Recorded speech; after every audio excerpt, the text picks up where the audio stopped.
Namun tatkala seorang hamba berhasil meraih derajat tersebut, meraih kedudukan tersebut, lihatlah bagaimana Allah Subhanahu wa taala berfirman tentang generasi yang Allah cintai dan Allah ridho sama mereka. Allah Subhanahu wa taala berfirman, "As-sabiqun al-awwalun minal muhajirin wal ansar." Mereka orang-orang yang pertama kali masuk Islam dari golongan muhajir dan golongan ansar. Walladzina tabauhum bi ihsan, dan orang-orang yang mengikuti jejak mereka dengan baik.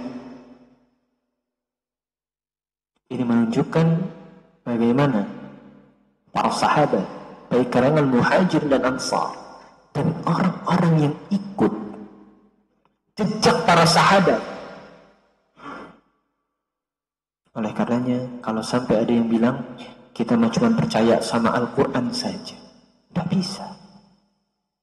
Kalau ada orang yang bilang kita cuma percaya sama hadis, nggak bisa.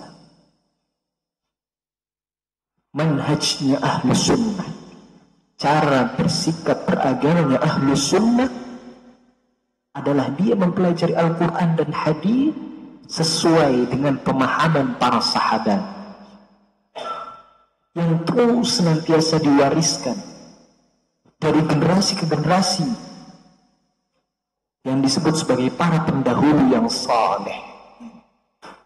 Para pendahulu yang saleh.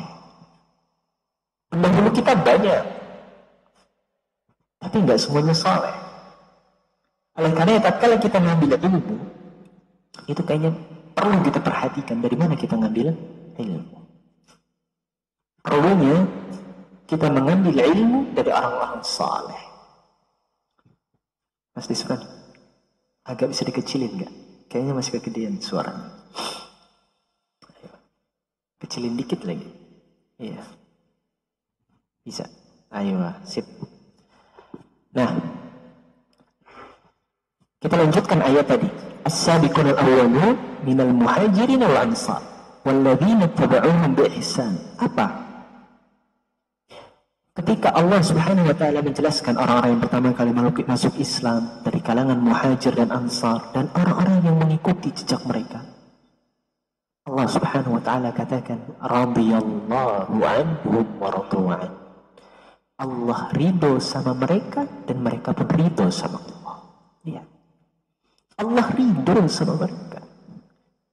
Kita sesama manusia saja, kalau sudah saling cinta, saling ridho, saling sayang, wallah, indah. Indah. Apa yang perlu dikorbankan? Harta, korbankan. Waktu, korbankan. Apalagi jiwa, korbankan. Tatkala kita sudah saling mencintai. Bagaimana seorang suami ketika cinta sama istrinya? Dia rela kerja keluar rumah, cari nafkah, segala macamnya. Seorang istri kalau sudah cinta sama suaminya minta, sudah kamu di rumah, jaga anak-anak, rawat rumah, jaga rumah, khalas. Ini kalau sudah saling cinta, saling sayang, saling ridho, maka akan sinkron. Begitulah ketika seorang hamba dan Rabbnya sudah sama-sama saling ridho dan saling cinta. Allah. Suatu ketika Anas ibn Malik radhiyallahu anhu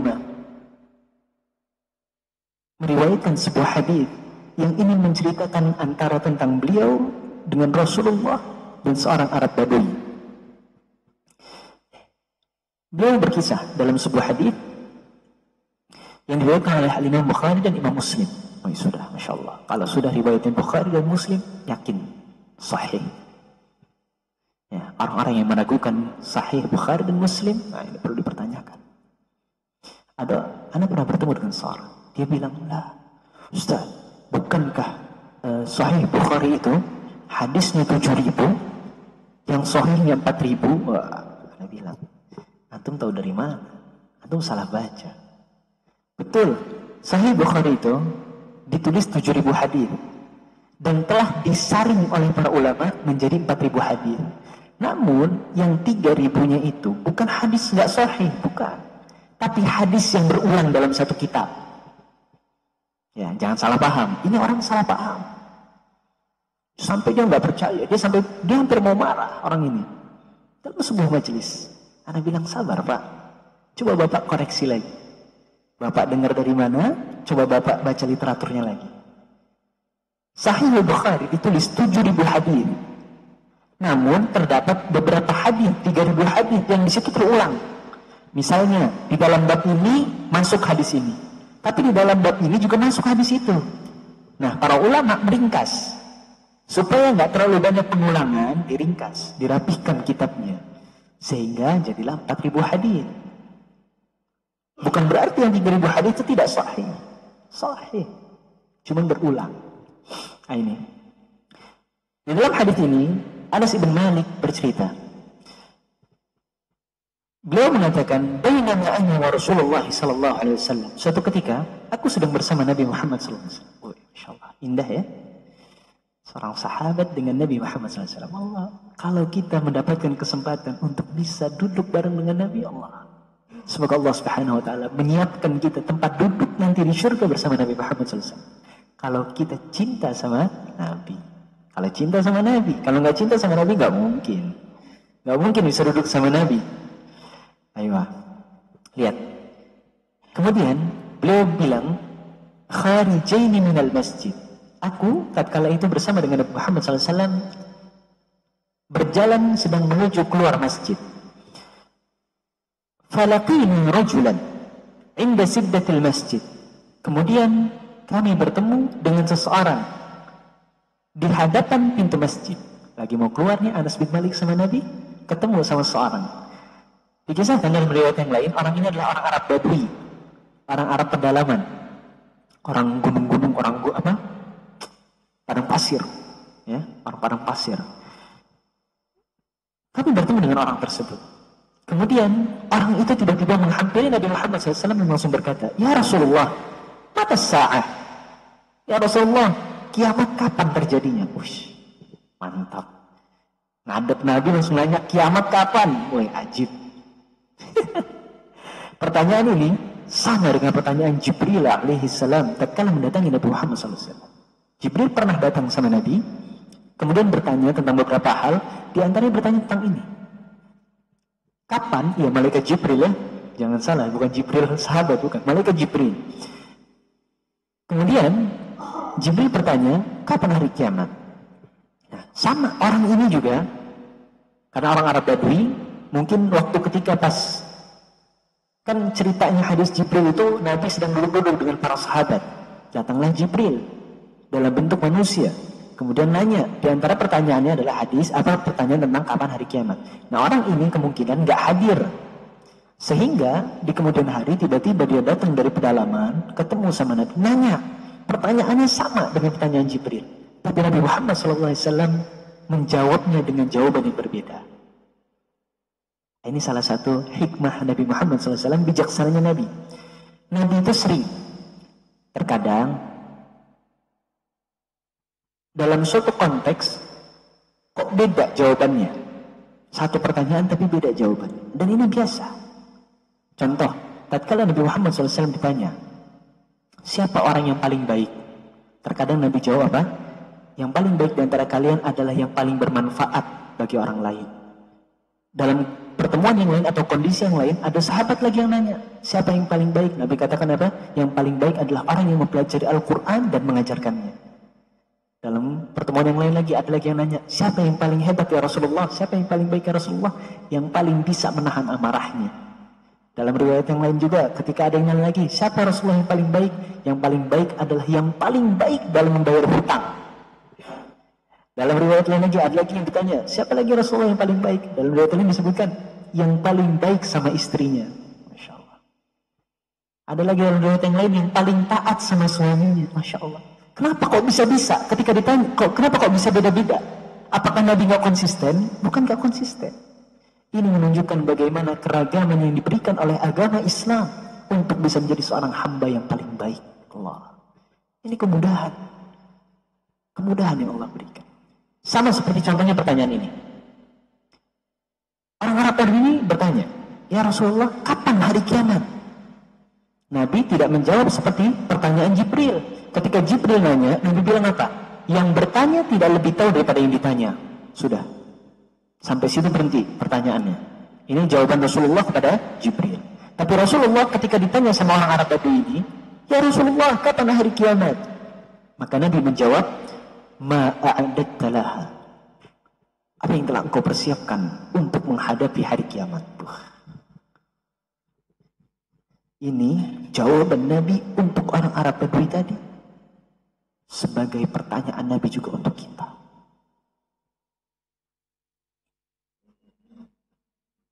Hari kiamat itu pasti akan datang.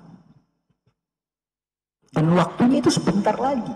Meskipun sebentarnya di sini nggak tahu sebentar hitungan manusia atau sebentar hitungan akhirat.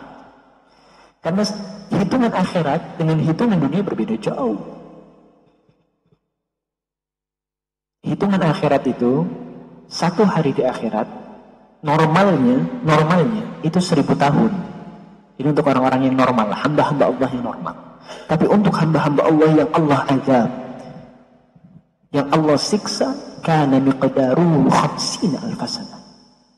Kadarnya itu seperti 50.000 tahun satu harinya.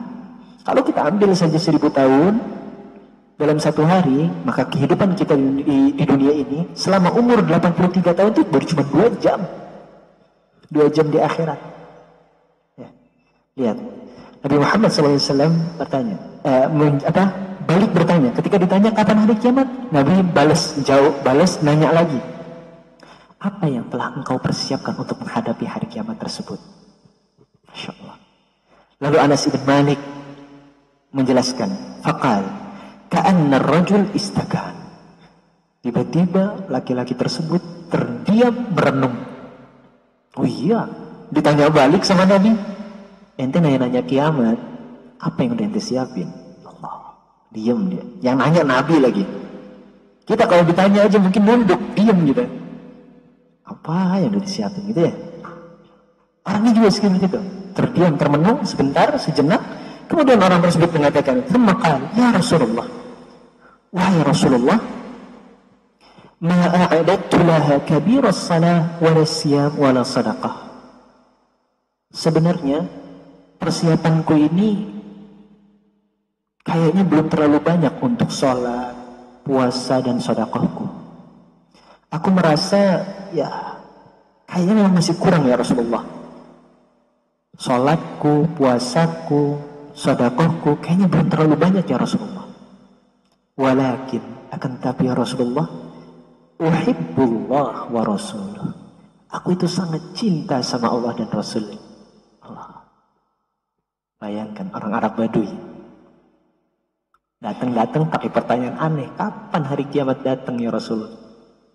Ditanya balik sama Nabi, apa yang sudah dipersiapkan? Dia bilang, Rasul, kayaknya belum banyak persiapan saya sebenarnya. Sholat saya masih belum banyak lah, baru yang wajib-wajibnya aja. Puasanya juga baru yang wajib-wajibnya aja. Sedekahnya juga baru yang wajib-wajibnya aja. Baru sekedar nafkah, baru sekedar zakat, yang wajib-wajib aja baru. Akan tetapi ya Rasulullah, aku cinta sama Allah dan Rasulnya. Allah, syaitan. Ya, dengan pedenya langsung mengungkapkan perasaannya di hadapan baginda Nabi Muhammad SAW. Indah sekali. Bisa langsung mengungkapkan secara langsung.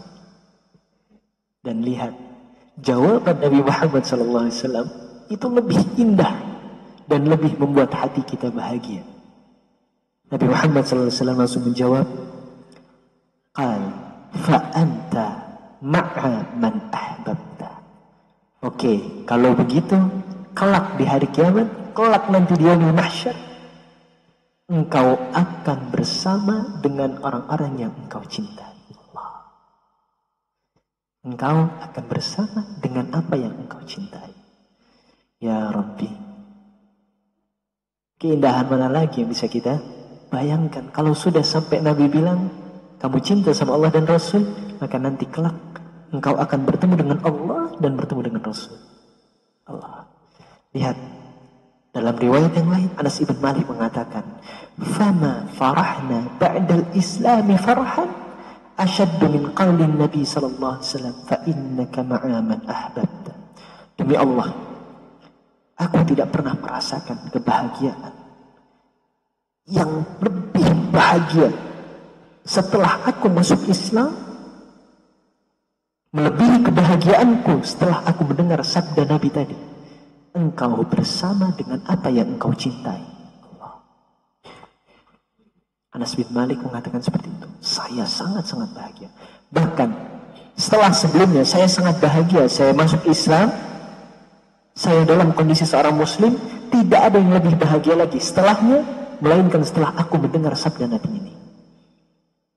Kemudian beliau mengatakan, fa'ana uhibbullah wa rasuluh, sungguh aku juga cinta sama Allah dan Rasulnya, wa Abu Bakar wa Umar, dan aku juga cinta sama Abu Bakar dan Umar, fa'arju an akuna ma'ahum, oleh karena aku sangat-sangat berharap aku bisa dikumpulkan bersama mereka. Wa in lam a'mal bi'a'malihim, meskipun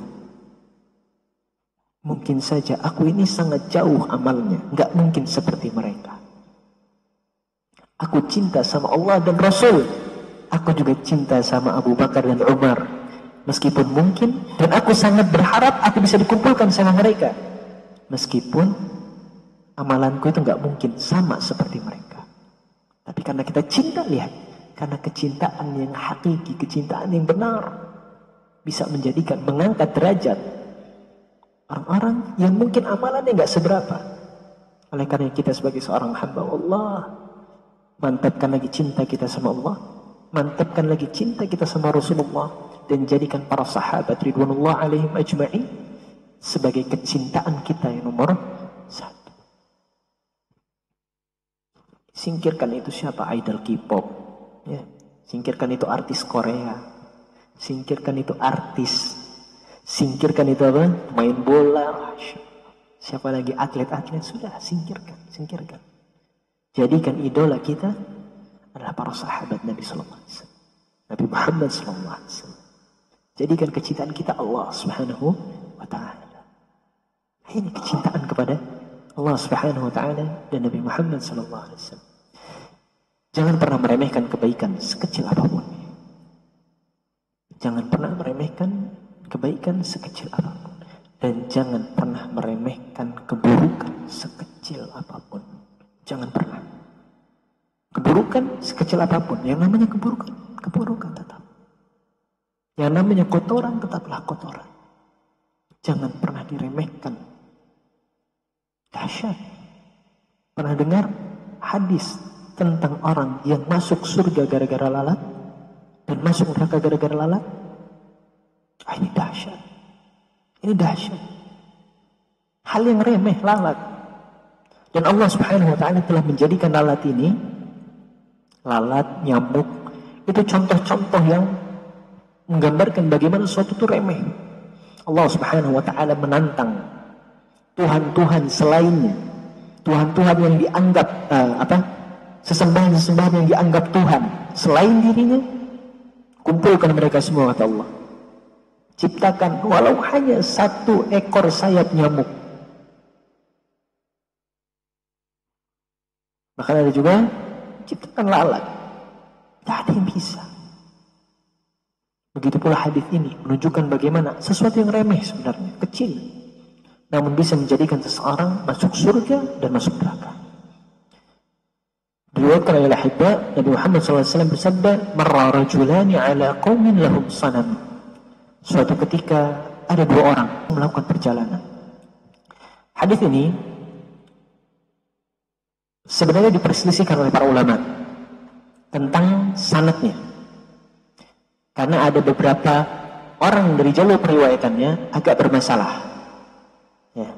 Sehingga nanti kalau misalnya ada yang dengar bahwa hadis ini bermasalah, jangan buru-buru membatalkan hadis ini. Ini anak kasih tahu benar. Hadis ini memang ada beberapa perselisihan ulama. Namun finalnya Al-Imam Ahmad rahimahullah, di antaranya adalah Syekhul Islam Ibnu Taimiyah, mensahihkan hadis ini dengan derajat yang jayyid, dengan derajat yang baik. Memang hadis ini sedikit bermasalah di periwayatan, namun ternyata finalnya adalah sahih. Karena ada yang mengatakan bahwa ini adalah Israiliyat, bukan hadis Nabi. Dan walaupun itu Israiliyat, kita nggak boleh mengkafir, istilah mendustainya. Oleh karenanya hadis ini terangkat derajatnya menjadi sahih dengan sanad, dengan derajat hadis yang jayyid, derajat hadis yang baik. Nabi Muhammad SAW bercerita kepada para sahabatnya, ada 2 orang yang sedang melakukan perjalanan. Ketika melakukan perjalanan, kemudian mereka lewatlah di suatu kampung. Yang di kampung ini ada berhala yang mereka sembah. Kemudian adatnya kampung ini, kalau ada yang mau lewat kampung tersebut, harus memberikan persembahan, kurban atau sesajen kepada patung tersebut, kepada berhala tersebut. Maka ketika mereka 2 orang ini mau lewat kampung tersebut, di stop sama yang jaga kampung. Kemudian yang jaga kampung bilang, qarrib, kepada salah satu di antara keduanya. Ia bilang, kamu sekarang berkorbanlah. Kamu mau lewat kan? Silakan, berikan pengorbanan apapun itu kepada berhala ini. Orang pertama, dia bilang seperti ini, ma indi syai'un yuqarrib. Aku itu nggak punya sesuatu apapun yang bisa aku persembahkan. Aku adalah seorang musafir, perbekalanku terbatas. Kalau saya berikan persembahan ini, saya nggak bisa melanjutkan perjalanan. Kayaknya saya nggak bisa memberikan pengorbanan apapun. Maka yang jaga kampung bilang apa? Qarrib walau zibadan. Walaupun hanya seekor lalat. Para ulama memiliki 2 tafsiran. Ada yang mengatakan beneran lalat sesuai dengan zahir hadis. Ada juga yang mengatakan enggak. Ini adalah perumpamaan dengan sesuatu yang sekecil lalat. Berikan apapun sesuatu itu meskipun sekecil lalat, meskipun hal yang paling remeh. Ini ada 2 penafsiran tentang hadis ini. Qarrib walau dzubab. Berkorbanlah engkau meskipun hanya seekor lalat. Akhirnya apa? Faqarraba dzubaban. Maka akhirnya orang yang pertama tadi mengorbankan 1 ekor lalat. Dzubab, 1 ekor lalat. Fakhallau sabilah. Maka akhirnya orang tersebut dipersilakan untuk lewat kampung tersebut. Fadakhalan nar. Tadi masuk neraka. Gara-gara korban 1 ekor lalat. Kata Nabi, orang itu masuk neraka. Betul, dia selamat lewat kampung itu, berhasil melewati kampung itu. Tapi kata Nabi, orang itu masuk neraka. Faqala lil akhar, maka akhirnya penjaga tadi bertanya kepada orang yang satunya, qarrib, berkorban dengan engkau. Maka orang yang tadi, yang kedua bilang, la uqarrib li ahadin syai'an dunallahi azza wa jalla. Aku gak akan pernah mau memberikan pengorbanan apapun sedikit pun kepada selain Allah Subhanahu wa ta'ala. Lihat, orang yang kedua bilang apa? Saya gak akan pernah mau memberikan pengorbanan apapun sedikit pun kepada selain Allah Subhanahu wa ta'ala. Fadaraba unuqahu, maka langsung ditebas lehernya. Langsung wafat seketika itu pula. Fadakhalal jannah. Kata Nabi Muhammad SAW, orang itu masuk surga Allah. Dia nggak selamat di dunianya. Dia langsung wafat di tempat, ditebas lehernya, dipenggal di situ. Tapi dia di akhirat masuk surga. Ini pelajaran buat kita. Sebagai seorang hamba, jangan pernah meremehkan kebaikan sekecil apapun. Kalau antum tahu itu baik, laksanakan. Bismillah. Sekecil apapun kebaikan tersebut. Kalau tahu antum itu buruk, tinggalkan. Sekecil apapun keburukan tersebut. Jangan pernah melihat kecilnya dosa dari kecilnya dosa tersebut. Wah, cuma kayak gini aja. Alah, orang gini doang. Jangan pernah melihat kecilnya dosa karena kecilnya dosa tersebut. Tapi lihatlah kepada siapa engkau berbuat dosa. Sekecil apapun dosanya, engkau durhaka sama Allah. Engkau durhaka sama Zat yang maha besar. Oleh karenanya, sekecil apapun dosa, tinggalkan. Sekecil apapun perbuatan amal saleh, laksanakan. Wallahi, kalau ini kita terapkan dalam kehidupan kita, maka Masya Allah, akan indah, akan mudah dan akan ringan perjalanan hidup kita. Ayolah hibba, Masya Allah. Kita akan lanjutkan pembahasan kita dalam kitab Ta'zimul Ilm, pemuliaan kepada ilmu. Kita masuk dalam simpul yang kelima, ya, simpul yang kelima. Ayolah hibba, qala al-muallif hafizahullah ta'ala, berkata al-imam Salih ibn Abdullah Muhammad ibn Salih ibn Abdullah al-Utsaimin ibn Hamad al-Utsaimin hafizahullah ta'ala, al-ma'aqid al-khamis, simpul yang kelima, sulukul jaddah al-musilah ilaih. Hendaknya seseorang penuntut ilmu itu menempuh jalan utama di dalam menuntut ilmu. Likulli matlubin tariqun yusil ilaih. Setiap suatu tujuan itu pasti ada jalan yang harus ditempuh. Setiap kita memiliki tujuan, memiliki harapan, memiliki konsep lah ini. Ketika kita punya suatu tujuan, pasti ada jalannya. Ada jalur yang memang harus ditempuh. Kayak ana nih, datang dari Bandar Lampung ke sini, ada jalurnya. Ya, lewat lintas Sumatera sini atau lewat tol. Dan itu yang harus ana tempuh untuk bisa sampai ke masjid ini.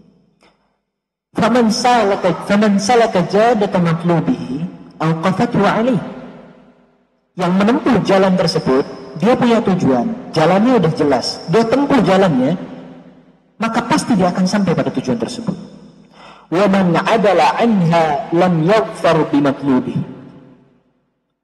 Orang-orang yang malah berpaling dari jalan tersebut, malah nyimpang jalannya, maka dia akan sulit untuk bisa sampai, atau mungkin tidak akan sampai pada tujuan tersebut. Antum punya tujuan, tapi antum nggak mau nempuh jalannya, nggak mau nempuh jalurnya, mustahil antum bisa sampai.